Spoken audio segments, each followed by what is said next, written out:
Muito obrigado por me terem posto este autêntico desafio.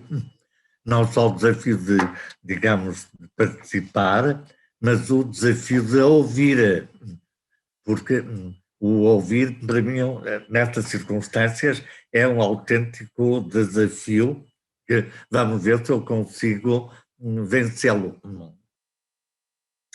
Ora, o, eu só queria chamar a atenção, não vale a pena estar a enumerar, algumas linhas da minha intervenção, umas que desenvolverei mais, outras desenvolverei menos. Mas queria começar por chamar a atenção, e naquele livrinho que fez o favor de recordar há minutos, eu sublinhei, e gosto imenso de voltar sempre a esse tópico, de que quando nós falamos de reforma, deveríamos entender-nos sobre o que é que entendemos, digamos assim, por reforma. Porque reformar, conformar, deformar, restaurar, todos esses res, parece que querem dizer a mesma coisa e verdadeiramente não querem dizer o mesmo. Isso, sobretudo, digamos, para a época em que nós nos situamos, não foram entendidos da mesma maneira. Teremos ocasião de chamar a atenção para algum exemplo. Quando falávamos no século XV em reformar, normalmente era no sentido da expressão latina restaurare in pristinas vires, quer dizer, pôr com as mesmas forças de antigamente, nas primitivas. E não propriamente de reformar o que estava antes. Era o que está agora e pô-lo no princípio, no começo, e não propriamente no que estava antes, não é para pôr exatamente no que estava imediatamente ou não imediatamente antes. Por outro lado, para não demorarmos muito, eu gostaria de chamar a atenção para a tradição de reforma. A reforma, reformar, é quase uma, digamos, é quase uma constante em quase 1500 anos da religião católica. Não sei se nas outras religiões isso se passará, mas na religião católica, na religião cristã, a, a reforma é uma tradição. Basta ver a reforma gregoriana, basta ver depois a reforma do século XII, etc, etc, etc. Estamos sempre a reformar. Não? É quase, reformar é quase uma atração pelo abismo. Não? Toda a gente quer reformar. Em qualquer minuto, as igrejas, as ordens religiosas, os reis, as assembleias querem reformar-se. Há quase uma espécie de atração pelo abismo reformador. No entanto, para nos situarmos um pouco mais concretamente, quando falamos em reformas no século XV, nós temos uma pauta e uma cronologia, uma pauta ideológica e cronológica quase inultrapassável, que é 417, 418, que é o concílio digamos, da reunificação da Igreja. Mas verdadeiramente essa reunificação só se dá em 1449. Nós temos entre 417, 418 e 449, e depois teremos mais ainda, mas até essa data em que tínhamos 3 papas e tivemos 4 papas e depois tivemos 2 papas ainda até 49, as pessoas esquecem-se disso, em 418 não ficou só um papa, ficaram 2 papas, não é?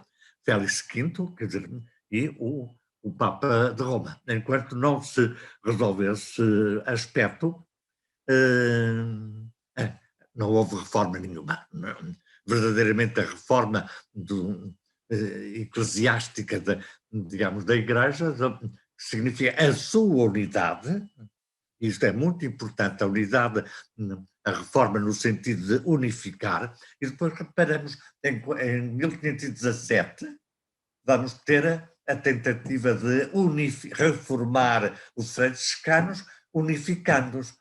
Vamos ter em 1513, vamos tentar unificar os dominicanos, portanto, reformar, há um sentido de unificação que temos de ter sempre também presente.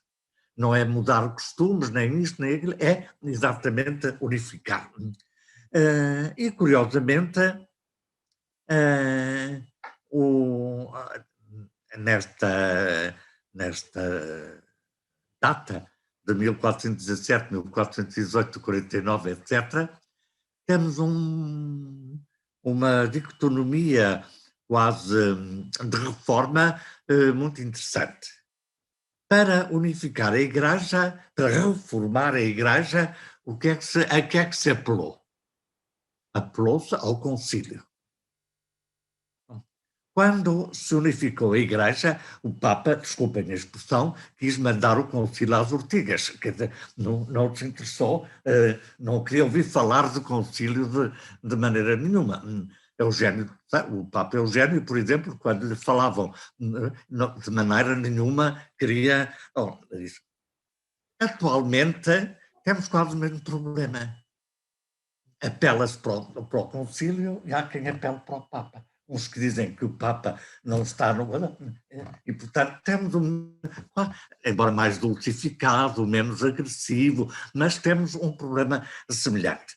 Porque, precisamente, o reformar é uma atração, digamos, é quase uma necessidade da própria evolução da história, digamos assim. No entanto, agora um pequeno exemplo que eu já dei naquele livrito que fez o favor de falar, de recordar, eh, a reforma de Dom Manuel e a reforma dos cistercienses, primeiro, se quisermos em Alcobaça, e depois dos franciscanos. Quando Dom Manuel levou a Alcobaça o filho para o Dom Afonso, para ser abade comendatário, ainda só, ele era pequenito, não tinha idade legal para canónica para o ser, mas para ser só, digamos assim, administrador.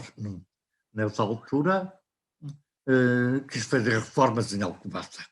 Reformas, sobretudo, que ela entendia por pôr coisas novas, pôr novo órgão, fazer casas novas, etc, etc. Obras, Frei João Claro dizia, são muito bonitas, são muito boas, são muito interessantes, mas não são próprias da ordem de Cisterna.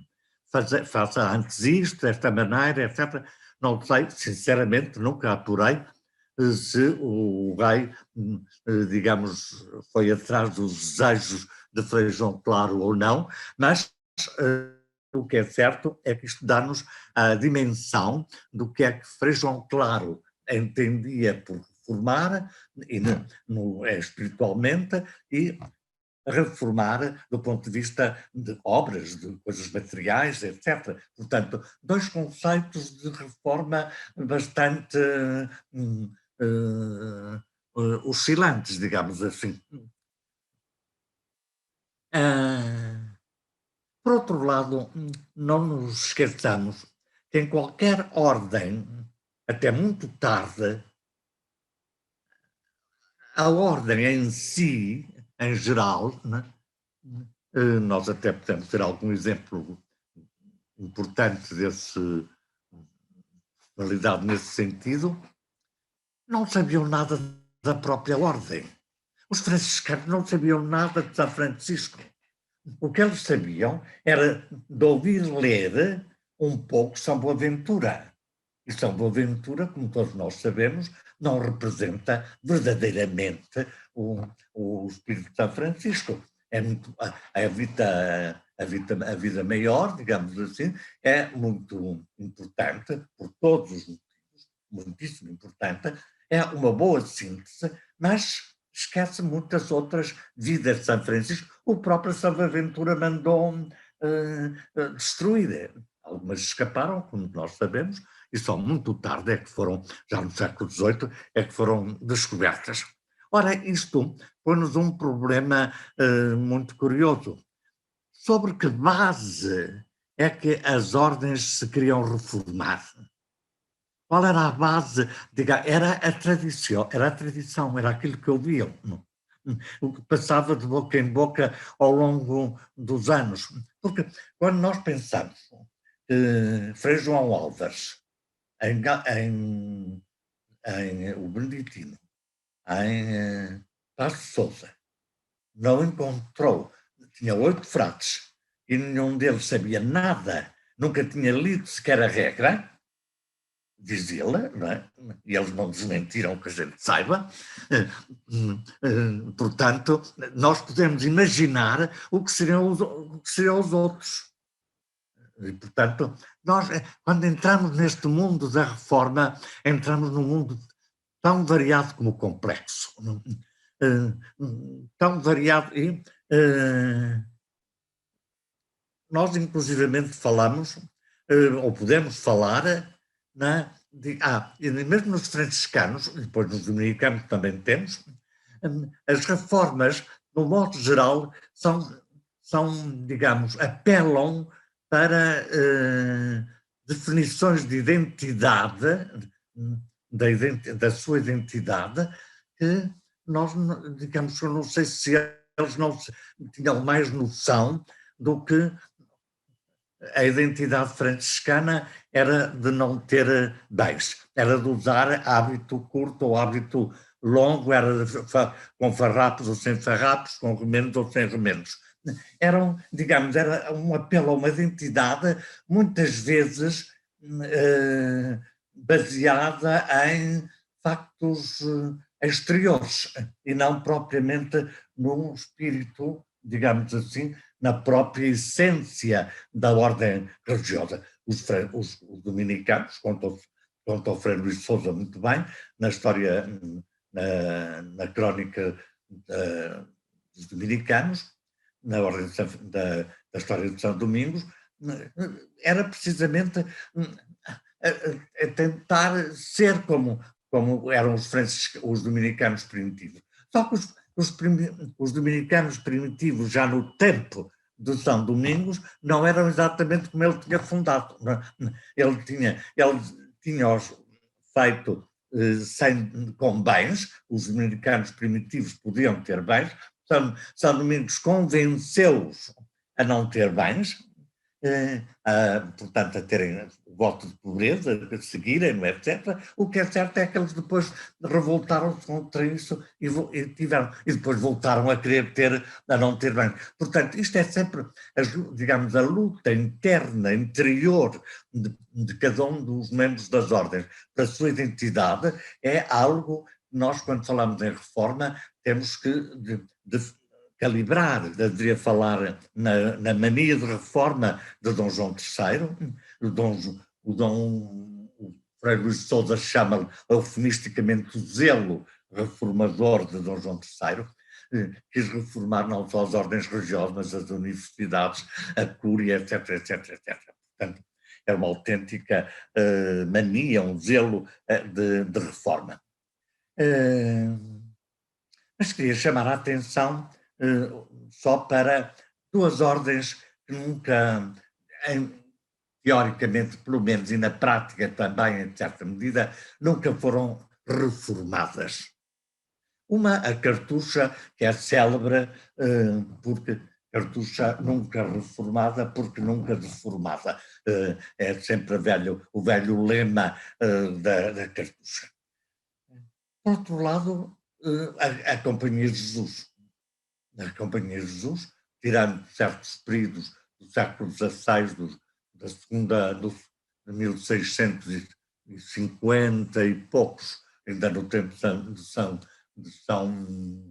Inácio, e depois um pouco mais acerca dos espirituais, etc., e das tentações franciscanas que o padre Borja, o São Francisco de Borja, internou de alguma maneira, também nunca sofreram, nunca os jesuítas também nunca sofreram verdadeiramente, ou nunca sentiram verdadeiramente a necessidade de reformar. E isto põe-nos. Porquê? E o que é que, digamos, condicionava tanto os cartuchos e os jesuítas a não se reformarem? A minha explicação, se é que isto é uma explicação, é que eram poucos. Então, os cartuchos eram muito poucos, sempre foram muito poucos em cada mosteiro, etc. Portanto, vocacionalmente poucos, porque eram uma ordem eremítica e, portanto, muito fechada, digamos, com um esquema mentis muito especial, portanto, eram sempre muito poucos. Por outro lado, os jesuítas, com os seus milhares no tempo de São Domingos, de São Inácio, quando ele morre, em 1656, eram 900 jesuítas. E em 1516, 1615, no tempo de Cláudio Acquaviva, eram mais de 3.000 membros. Então, como é que se conseguiu? Porque verdadeiramente a ordem da Companhia de Jesus eram pouquíssimos. Eram só os 4 votos. Os 4 votos, os jesuítas de 4 votos, eram aqueles que verdadeiramente governavam e representavam a ordem.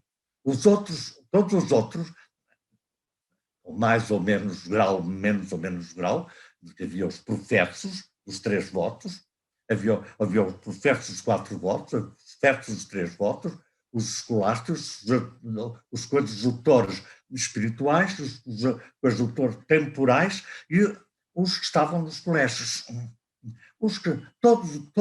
Todos os que não eram professos, de 4 votos, e os que não, e os de 3 votos,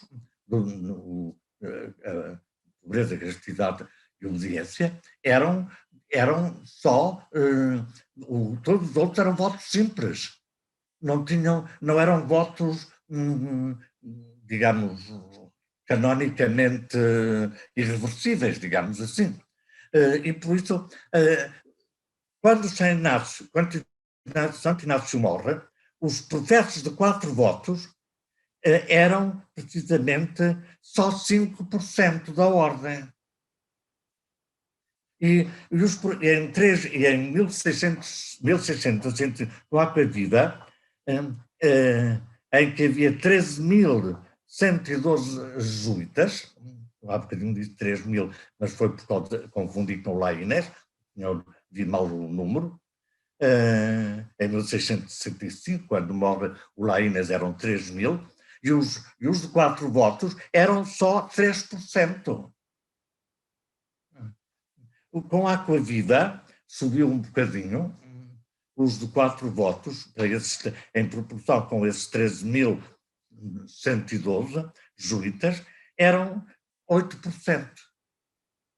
Eram sempre um número muito restrito, e, portanto, digamos, esse grupo, esses poucos, essa elite, como os cartuchos é uma verdadeira elite dentro do monasticismo. Essa elite era quem governava e, portanto, não havia oscilações. Né? Quem não entrava dentro daquilo que chamava o nosso modo de proceder ou o nosso modo de falar, era convidado a sair. Portanto, raramente havia expulsões na companhia, era precisamente. E, por isso, eu só queria chamar a atenção que eu nunca, digamos que a não atração pela reforma é também uma questão da não atração pela reforma pela elite que governa. pela elite que rege, né? E nesse sentido há uma decalagem enorme entre a atração pela reforma no século XV, em que havia, digamos, muito mais democraticidade, se assim quisermos, na condução das ordens religiosas, e o século XVI, a segunda metade do século XVI e depois do século XVII, em que as coisas se contornam e se condicionam. Alguma questão a abordar, abordaremos depois. Peço desculpa de ter ultrapassado o tempo.